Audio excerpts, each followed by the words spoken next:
దైవజనుడి దగ్గరకు వచ్చినప్పుడు దైవజనుడిలో నుండి దేవుని ఆత్మ మాట్లాడింది. ఏమని మాట్లాడిందంటే, నువ్వు వెళ్ళి యోర్దాను నదిలో 7 మార్లు స్నానం చేయి. 7 మార్లు స్నానం చేయి అన్న మాట ఎవరికి నచ్చలేదు? నయమాన్ అనేటువంటి సైన్యాధిపతి అయిన ఆ వ్యక్తికి నచ్చలేదు.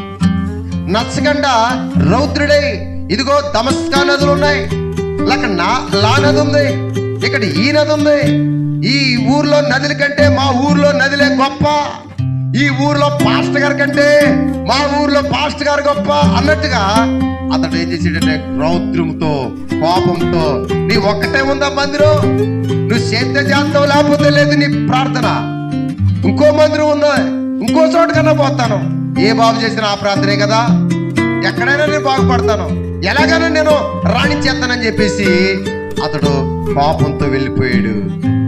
దేవుని నామమునకు స్తోత్రం కలుగుగా. గట్టిగా స్తోత్రం చెప్పండి.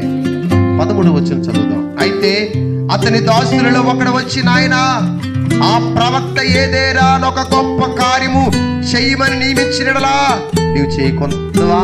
అయితే స్నానము చేసి శుద్ధుడు కమ్మన్న మాట దానికంటే మేలు కదా అని చెప్పినప్పుడు అప్పుడు బుద్ధి వచ్చంట అతడు పోయి దైవజనుడు చెప్పినట్లు యోర్దాను నదిలో 7 మార్లు మునిగాను. దేవునికి స్తోత్రం.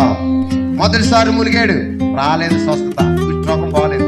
రెండోసారి, మూడోసారి, నాలుగోసారి, ఐదోసారి, 6 సార్లు మునిగిలేసినా సరే ఏమి రాలేదండి? స్వస్థత రాలేదు, శుద్ధి రాలేదు, కుష్ఠరోగం పోలేదు. కానీ 7వసారి మునిగి పైకి లేచినప్పుడు వాక్యం చెప్తుంది, అతని దేహము పసిపిల్ల దేహము వల్ల చప్పలు కొట్టి